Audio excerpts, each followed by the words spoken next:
There is a new, another Nikon 70 to 200 f2.8 VR lens, which is coming out very soon. It's a redesigned electromagnetic diaphragm. So in other words, the aperture is electromagnetic. Whoop-de-doo. And it's going to be even better optical performance and blah blah blah. So what I would say is, if you don't know, if you're new to photography, the 70 to 200 is considered like the go-to sports lens. It's great for portraits. It's very fast focusing. It's internal focusing. It's usually silent focusing as well, and the optical performance is considered to be some of the best. It's only like a 2.7 to it's just under 2 times zoom. 7, 14, 21, yeah, so just under like 1.9 times zoom. So it's not too demanding on the optics. That's why they're able to put really good glass into it, and the fact they're able to make it internal focusing and internal zoom. So whenever you zoom, it doesn't get bigger or shorter. Is good. So that helps it be like really weather sealed. So again, if you're shooting in the mountains, if you're shooting like bird watching or hunting animals of some sort, then the 70 to 200 is your I'm going to say your bog standard, but that is like your go-to lens to get. Having an f2.8 means that you get lovely shallow depth of field if you're doing fairly close-up stuff, but also it's fairly bright compared to, there's other options, but they're usually variable apertures, usually not weather sealed, and not put up to the high standard that is the 70 to 200. So that's why it costs over £1,500. Especially when you can get like a 70 to 300 f3.5 to 5.6 for almost a third of the price. You kind of think, why would you go for that? It's just because at f2.8, brilliant shallow depth of field, but also once you stop. Oh, I went Dutch. Once you stop it down a bit, so if you go down to f4, the optical performance across the field is considered fantastic.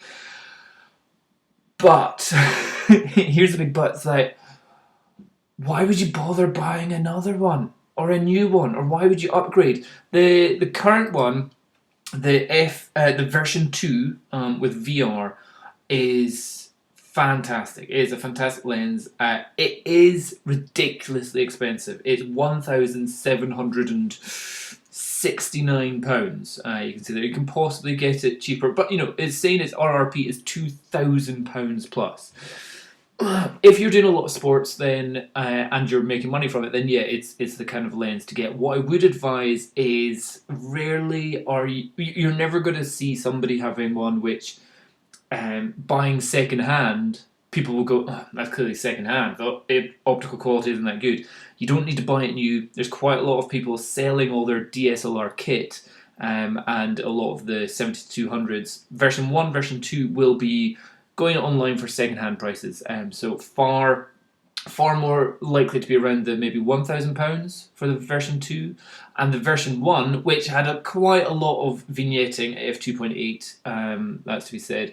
That one, you could probably get that for around about £600 or £700. Again, amazing focus, fast, silent, all the same kind of stuff. Just a lot of vignetting on the version 1.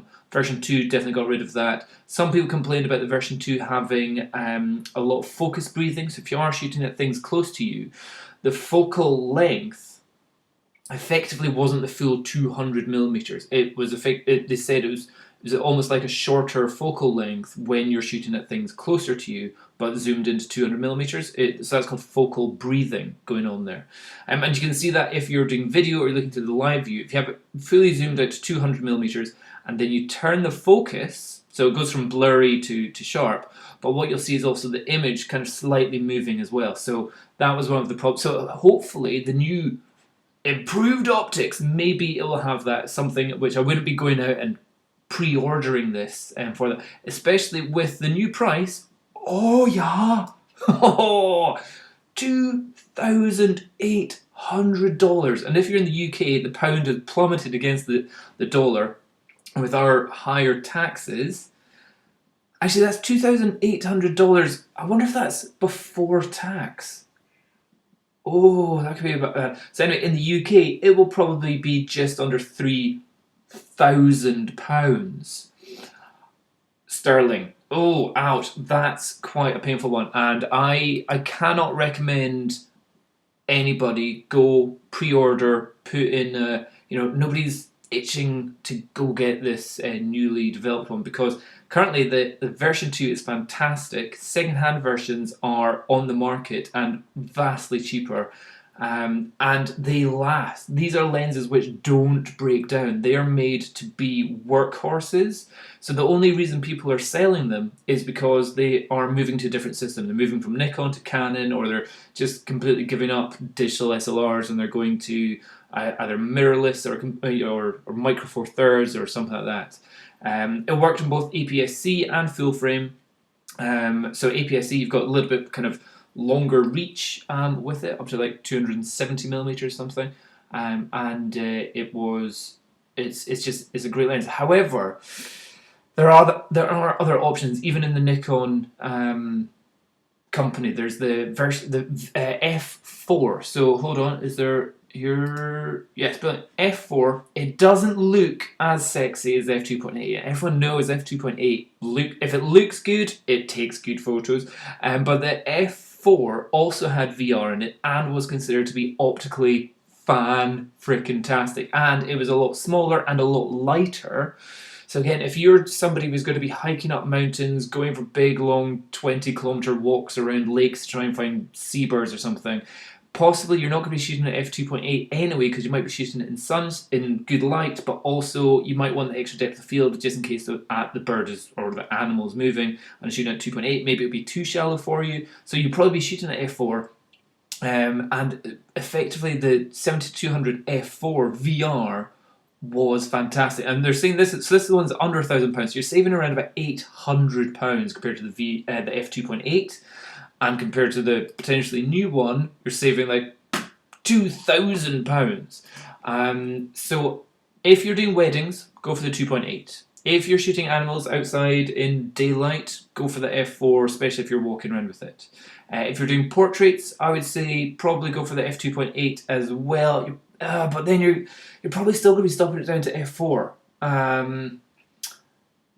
It's a tough. For my recommendation is for the 90% of photographers out there, the smaller, lighter, cheaper, but optically fantastic and image stabilized and weather sealed f4 VR lens is the better value and more used lens. I think what's the weight difference? Hold on, the f4 is let's see. It says boxed weight 1.3 kilograms.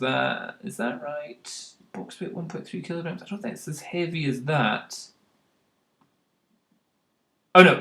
Okay. Product dimensions 848 grams. The f2.8.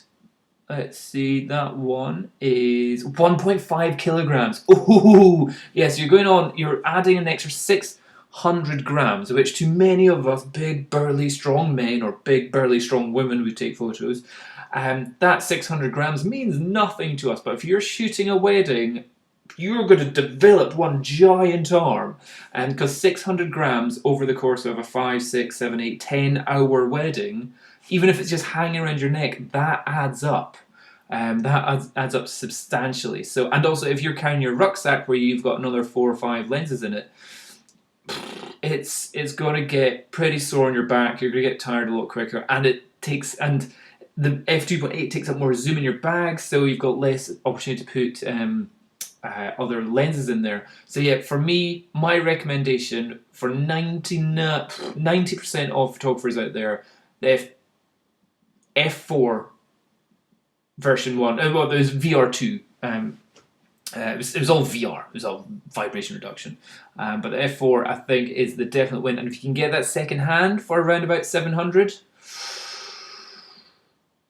that's a good buy. Because the focus speed is fantastic. The optical image stabilization or the vibration reduction is brilliant.